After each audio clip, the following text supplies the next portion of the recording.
It's the most wonderful time of the year because, yes, I'm back with the Christmas special of Room 10. No, it's actually just Christmas.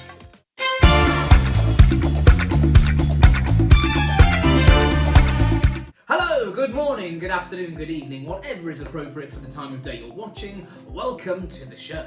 Yes, the annual Great British Show-Off has begun in earnest. Well, if we're being honest, most of you started before the bonfire displays had even been cancelled, but that's another story entirely. Christmas this year will be different. We have been reminded. A lot. In fact, all the time. At every conceivable juncture. But that won't stop the lion's share of us from trying to get all those bubbles all together and not have a great big pop. That's right, the commercialised Christmas that we all know and potentially hate is upon us. It masquerades itself as a season of goodwill, but really we all know that it's just a sheer case of one-upping each other. Every year we see shades of personality come out of each other that we didn't know existed. Whether there's those people who decided that Christmas is all they ever live for, those that are ridiculously competitive, or those that simply wouldn't know it was Christmas if someone hit them with a fully decorated tree. For some, last year's Christmas just wasn't perfect enough, and so they've spent all year potentially planning how to make this day the best one ever, until next year. With all that being said, and without ruining the rest of my gags, let's have a look at some of the things that people do that turn our stomachs the festive colours.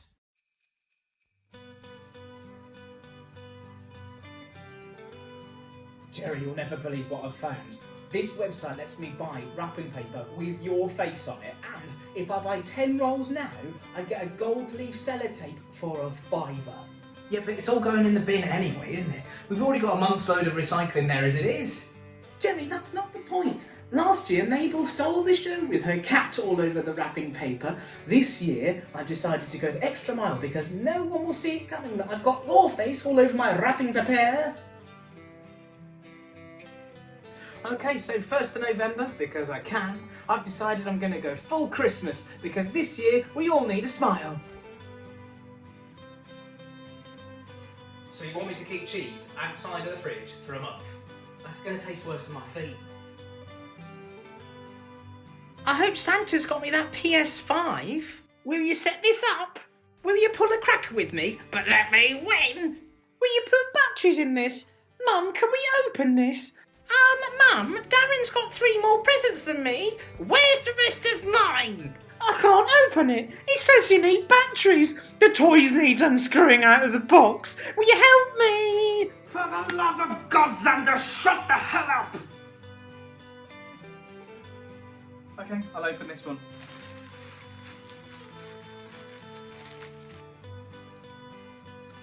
The garlic crusher. Oh, that's great, that is. That's really useful. Okay, I know we said £20 is a limit, but I've gone a little bit over that. So basically, in that envelope is an all-expenses paid trip round the world, redeemable whenever you please. And also, whilst you're away, I've got in touch with Nick Knowles, and he says DIY SOS have a slot, so they're going to come over and sort out your bathroom. Oh, and the envelope's made of gold. Hey guys, Merry Christmas. Now I've had a few Baileys, I'm proper in the spirit, Christmas spirit, and spending it with my family has been so wholesome. They're great. Plus, they got me PS5. I'm so lucky. Your family aren't as good as mine. Hope you and your family are feeling just as blessed. Right, let's get on it. I want to be warm drunk by dinner time. It's 6 AM. You won't make it to dinner time if you start drinking now. Do you think 15 bottles of Prosecco will be enough for lunch? Well, there's 5 of us for dinner, so would you usually have 3 bottles of Prosecco over your dinner? Mate, that's just for starters.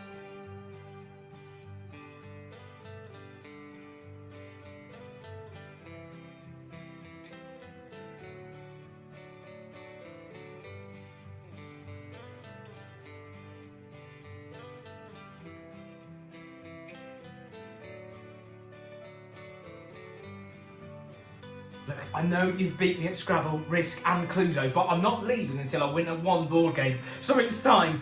Monopoly! Joy to the world, the Lord will come. Yeah, it's a no from me.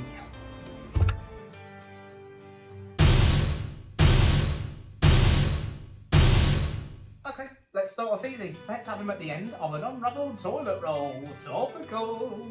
God, this is harder than I thought. Have we done him at the end of a toilet roll? Yes. Okay. Have we done him sunbathing? Yes. Have we done him drawing on the walls? You said that was Penny. Yeah, that was Penny. That was Penny. Oh, come on. Have we done him at the end of a toilet roll? Yes. Have we done him eating chocolate? Yes. Why are we doing this? Why is the elf naughty? Isn't he meant to be the informant to Santa? Is Santa bad? Right, I'm going to put the elf in the loft. He's never coming back. Oh, Penny. Of course he's coming back. Next year, promise. Oh, I haven't missed feeling this grumpy. So, the charade of making Christmas Day the most perfect day in the world is probably more entertaining than the game of charades you'll play when you're absolutely stuffed full of turkey, or vegetarian option, whatever you prefer, half cut and absolutely ready for bed. Whether it's someone trying to force Christmas spirit upon you, or whether you're that person stuck in the no man's land of not having a clue what to buy someone because they just told you to surprise them, it's impossible to make everybody enjoy Christmas in exactly the same way. We're seeing more than ever that people have to document their Christmas experience, and this can start as early on as August when people first spot the advent calendars in the supermarkets. We quickly move through to Halloween and Bonfire Night, which, as we all know now, are apparently a sideshow because the Christmas markets are about to appear in about a week's time after that. Fast forward about a week or so and you've got people that are now taking the apparently normal photo of them all going to get a real Christmas tree because I need the authentic feel. Carry it over the shoulder, walking on home.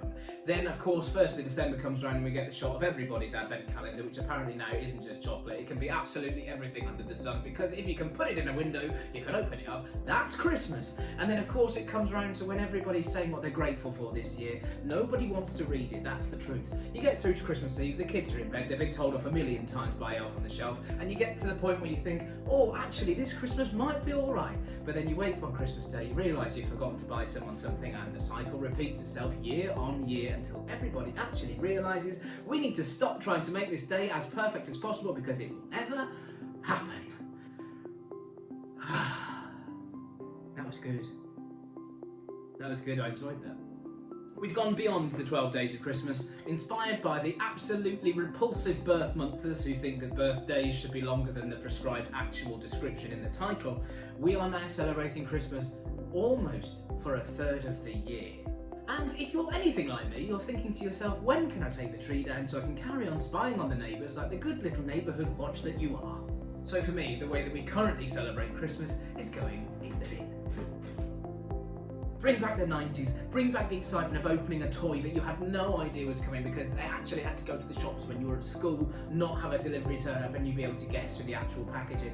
Bring back the 90s when I felt like I was opening up a Megazord and that was life. Yes! What do you think? Are you on board this Bar Humbug Express, or do you think I'd be better off moving in with the Grinch? Let me know in the comments below. Also, while you're there, like, share and subscribe, all that chuff. And I'll see you in the next video. Until then, it's Tschüss, ciao and Merry Christmas!